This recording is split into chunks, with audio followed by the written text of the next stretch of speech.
La CEDEAO et la Chine décidé à donner un coup de fouet à leur coopération. Une centaine de délégués venus de toute la sous-région se donnent rendez-vous depuis ce mardi à Accra, dans la capitale ghanéenne, à la faveur du deuxième forum économique et commercial La Chine-Afrique de l'Ouest. Un seul mot d'ordre au cœur de ce forum, le renforcement et la diversification des relations de coopération entre l'espace CEDEAO et la deuxième puissance économique mondiale. Dakar, la correspondance de notre envoyé spécial, Talibé Bari. Le deuxième forum économique et commercial Chine-CEDEAO, Communauté économique des États de l'Afrique de l'Ouest, a ouvert ses travaux ce mardi 20 mars à Accra, au Ghana, en présence de plus d'une centaine de délégués venus de la Chine et des 15 pays de l'organisation ouest-africaine. Le thème de cette rencontre qui se tient dans les magnifiques installations du Centre de conférence international d'Accra porte sur l'incitation d'un partenariat stratégique et économique entre la Chine et la CEDEAO. Ces deux entités s'étaient donné rendez-vous pour la première fois en septembre 2008 à Beijing, en Chine, où elles ont pu jeter les bases d'un partenariat voulu gagnant-gagnant. L'objectif principal était de revitaliser le secteur du commerce, des infrastructures, de la santé, des mines, de l'agro-industrie et des nouvelles technologies de l'information. 4 ans après, la Chine et la CEDEAO s'accordent pour se féliciter de la hausse croissante des flux commerciaux d'investissement. Le vice-président de la Chambre de commerce chinoise, M. Yu Ping, en veut pour preuve le cap de 2 milliards de dollars rien qu'entre la Chine et le Ghana. Le nouveau président de la commission de la CEDEAO estime toutefois que cette embellie de chiffres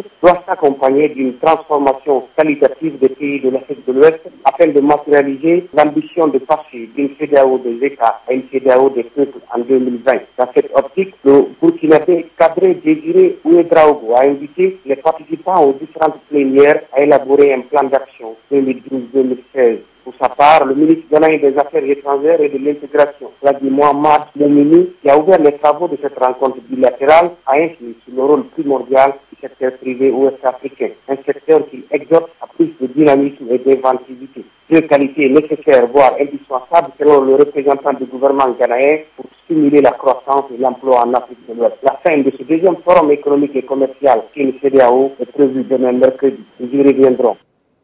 Bon séjour à toi, Talibé Bari, dans la capitale ghanéenne. Conakry et son lot d'attaques à main armée. Nous parlons insécurité. Dans la nuit d'hier à aujourd'hui, le domicile privé du secrétaire exécutif chargé des relations extérieures de la CNTG, Sisa Dabompa, dans la commune de Matoto, a été l'objet d'une attaque. Pas de blessés, encore moins de pertes en vie humaine, mais les assaillants, dont l'identité n'est pas connue, ont emporté de l'argent et quelques menus objets. Mamadou Sadio Balé est allé constater. Voici son reportage. Suivez. 6 hommes cagoulés et armés ont fait irruption dans la chambre du camarade Kader Aziz Kamara. Mais avant d'atteindre sa chambre, les assaillants ont défoncé les serrures des portes. 20 minutes durant, explique le syndicaliste, une bataille rangée s'est opérée autour de la porte. Devant sa résistance, les bandits ont ouvert le feu. Dans le souci de protéger sa fille adoptive, dans la chambre voisine, la victime était contrainte d'ouvrir la porte. Mise au respect par les malfrats, ces derniers, après fouille de la maison, auraient emporté 1 700 000 francs guinéens, un ordinateur portable, 6 téléphones, l'or et les bijoux de sa femme, vers qui s'orientent les soupçons du syndicaliste. C'est les dissidents syndicaux. Ils l'ont fait publiquement à la bourse du travail. Ils sont allés nous menacer. Si la bourse du travail a été attaquée pendant la journée, ou à l'œil vigilant des autorités, personne n'a été arrêté. Aujourd'hui, on a attaqué le secrétaire général. Il a été blessé. Il a fait 2 mois de maladie. On attaque son adjoint. Aujourd'hui, c'est son premier secrétaire général adjoint.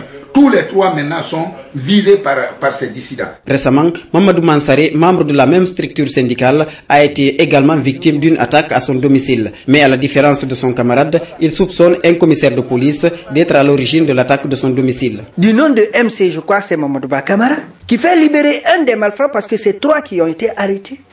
Et qui a voulu faire libérer les 2 autres. Il se dit qu'il travaille à la présidence. Et il s'est prévalu de cette fonction que travaillant à la présidence, il est venu influencer le commissaire Kourouma de Matutu. Donc je présume que c'est lui qui a armé les gens pour aller m'agresser. En dépit de l'insécurité, les syndicalistes affichent leur détermination à poursuivre leur mission. Ils appellent les structures internationales à voler à leur secours. Pour notre part, nous restons déterminés.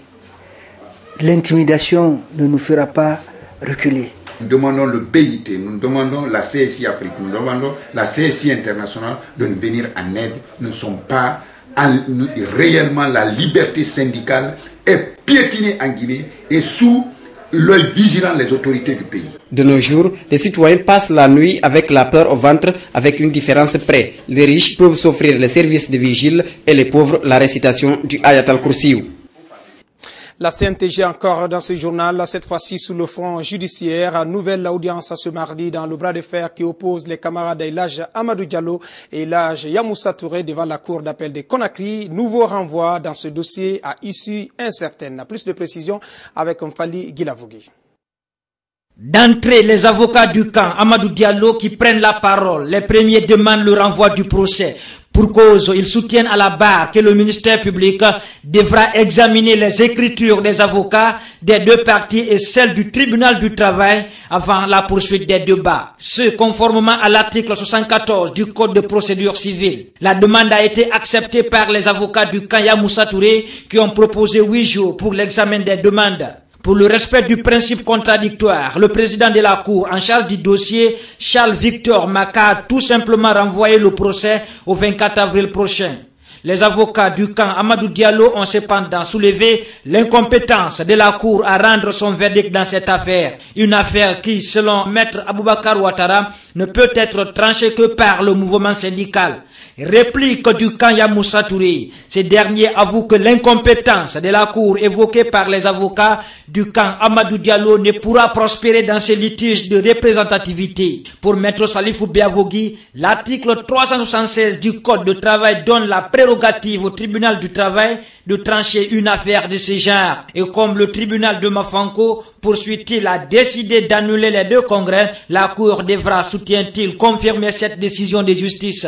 Parlant des pouvoirs de la CNTG, Maître Salifou Biavogui déclare que l'appartenance des membres de cette structure aux deux camps en litige ne peut leur permettre de trouver une issue assez différente. Il revient désormais au juge en charge du dossier d'examiner les écritures pour rendre une décision finale dans ces litiges. Et les membres des deux camps de la CNTG sont toujours à couteau tiré.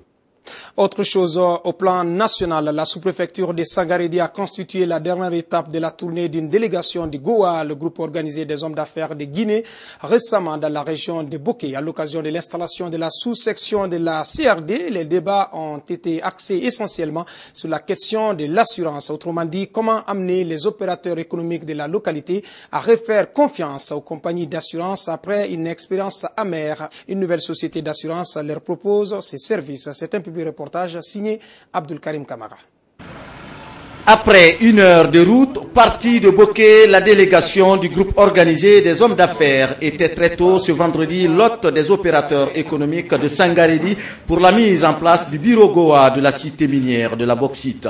Contrairement aux deux précédentes installations à Boké et à Kamsar, la question de l'assurance est tout de suite invitée dans le débat pour faire ombrage à l'objectif principal du projet qu'est la promotion et la protection des hommes d'affaires en Guinée. Les commerçants de Sangaredi sont dans un besoin de rassurance après une première expérience amère, disent-ils, vécue avec la société d'assurance Ugar. Par le truchement du Goa, les opérateurs économiques de Sangaredi voudront bien tâter de l'aventure avec la nouvelle société internationale d'assurance NCA. Maintenant, avec l'arrivée d'NCA, nous pensons que cette société-là va essayer de prendre en compte les problèmes que nous avons pour essayer de nous aider dans ce sens.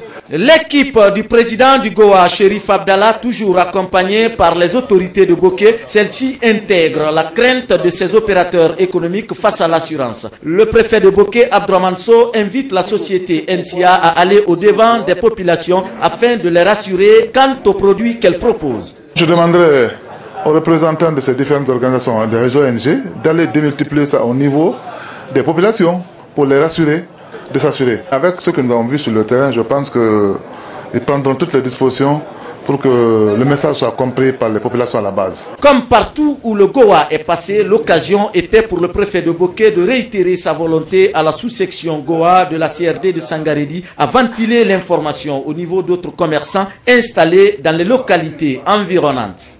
Abdul Karim Kamara. Le guide contenant les droits des personnes handicapées a été validé hier lundi au terme d'un atelier qui aura duré un jour.